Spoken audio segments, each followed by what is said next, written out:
daw po, yung mga kanta ng Aegis ay ginagamit ng mga sawi, ng mga broken-hearted. Ano daw po yung dahilan sa palagay niyo? Despite of this, bakit bagay pa rin po na pang Valentine's concert ang inyong music?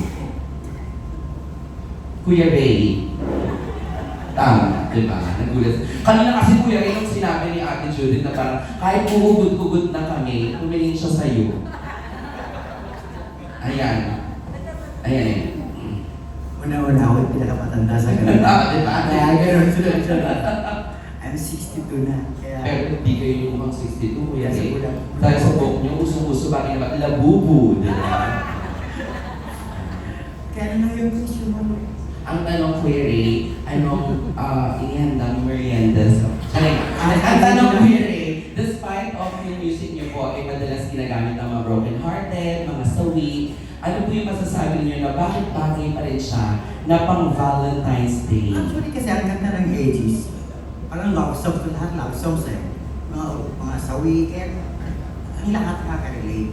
Kumbaga sana sa mga bata na nag-aaway, mga batang nagsisibol pa lang. Mga bibinat at nagdadalaga. Kaya nakaka-relate, kahit matanda na eh, nare-relate nila yung mga songs namin. Yung halik, yung luha, basang-basa sa ulan, mahal na mahal kita. Ibig sabihin, the lyrics itself, makapagsabi na bagay kung sino man na pag kinay mo love, nandun siya eh. Kaya bagay na bagay sa February 1 and 2, sana maraming nakaka-relate at maging masaya sila sa mga songs na ihandog namin sa kanila. Kumbaga, ang Aegis po ay for all ages and different generations. For all ages. Totoo po. Si Ate Vilma.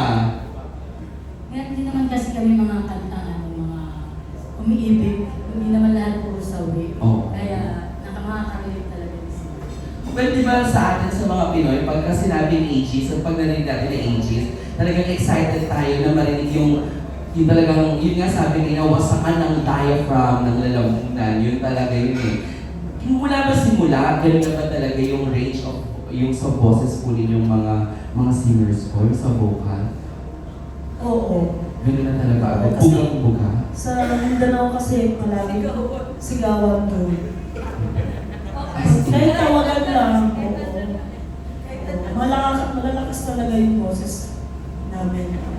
Looking forward kami kasi nabanggit niyo po yung Mindanao. Di ba sumikat yung kumanta yung si Shira, yung ang puso ko. Paano po kaya pag Aegis ang kumanta? Kaya yun. Ay, oo, di ba? Kaya, pwede mo daw bang pasample naman? Ay. Ang puso ko'y nalulugo at di ahas. Hindi ko alam. Abangan sa concert, yan ang opening song nila. Baka try namin sa concert. Diba? Ay, mga trending songs. Lyrics eh. lang ko lang, lyrics. Totoo, ayan. Ay, ito naman, susunod ang magtatanong naman ay si Charmy Pagulong mula naman sa Philippine Star. Ay, nandiyan ka lang, Ate Charmy. Ay, bongga ng table na dito ah. Hello. So ano po yung emotions na gusto niyo ma-feel ng mga audience during your concert? Mag-iyakan na lang siguro. Emotion po talagang hindi po maalis sa amin na hindi kami iiyak, hindi kami malungkot. Pero nandun pa rin po naman yung masaya kami. Kasi nandun po sila sa concert namin na sumuporta po kami. Sumuporta po sila sa amin sa 1 and 2. Yun na yung emotion po namin na masaya po. Kaya na kahit po kami malungkot. Yun po yung luha. Luha na naging halik. So for my second question po, ano yung pinaka-na-miss niyo kay Mercy? And then, ano yung mga changes after Mercy? Ano yung pinaka-na-miss niyo kay Miss Mercy? And then, ano yung mga naging changes after her passing? Yung ano po, makulit kasi yun. Tapos yung pag nagdamit siya, wala po sa amin eh. Nakatago po talaga kami. Siya, hindi talaga wala siyang ano. Gusto niya ilabas talaga kung sino siya. Tapos, ito, hindi naman namin kaya maglabas. Kaya yun po na-miss namin sa kanya na pag tumawa po siya, wala pong wagas po tumawa. Yun po talaga. Tapos mapagmahal po Kaya, yun na naman. Yun po. So yung ano na lang, yung mga changes after her passing, music-wise, or yung sa group. Yun po, kami dalawa po. Kasi si Ken talaga, parang ano lang siya noon. Kasi talaga kami ni Marcy yung matagal na. Kaya kami yung nagsasalamat pag o saluin mo to.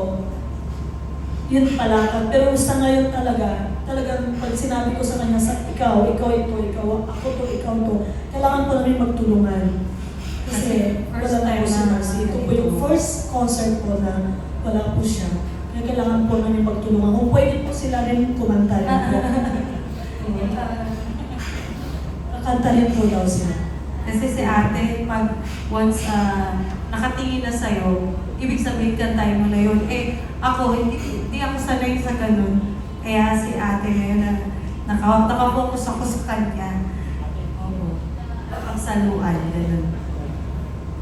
Maraming salamat Thank you. Miss Charmy from Philippine Star. Ngayon naman, grabe no, alam mo, as much as iwasan natin talaga na hindi tayo mag-dwell dun sa question, we cannot. Kasi syempre, Ate Mercy is really part of AGs. Kumbaga siya talaga, at hindi naman siya, kayong lahat, di ba, na kompleto. Pero kanina while watching you on stage, nagpa-perform kayo, parang ramdam ko pa rin yung presence talaga. Tsaka yung tunog, hindi naman na iba, hindi naman na bago. AGs is AGs, di ba po?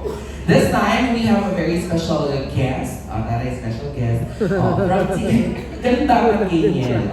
Nagpapatrol. Please welcome Miss Gaynel Krishna. Po kayo maniwala na kay Jai po. And hello po, congratulations of course for your coming concert. Pero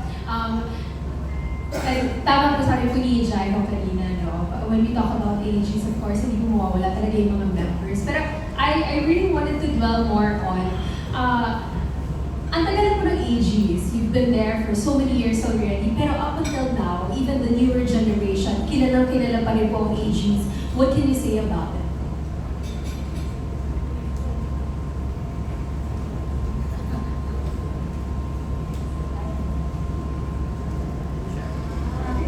Yes. Kasi yung kanta namin, halos lahat nakaka-relate. Tsaka, kahit sino, nasasabayan siya. Kaya talagang hindi siya mawawala rin kahit makatapos man ng ages. Nandun pa rin yung kanta. Wala matatapos sabi.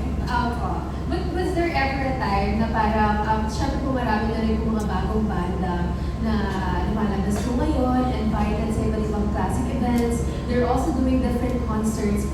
Was there ever a time na parang kinabahan din po ba ang ages? Na parang may mga bago ng mas gusto yung generation, pero nandiyan pa rin naman po kayo. Actually, ang ginagawa namin dahil sa mga live shows, gumagawa kami ng mga songs na medyo babagay sa mga bata. Halimbawa, pag nakikita namin na medyo marami mga kabataan, iba namin ang mga songs. Lalo sa mga cover songs na nababagay sa mga kabataan. Kasi pwede naman kami mag-cover ng mga bagong mga kanta ngayon. Oo, kaya, kumbaga sa gusto namin sakupin lahat ng nanonood.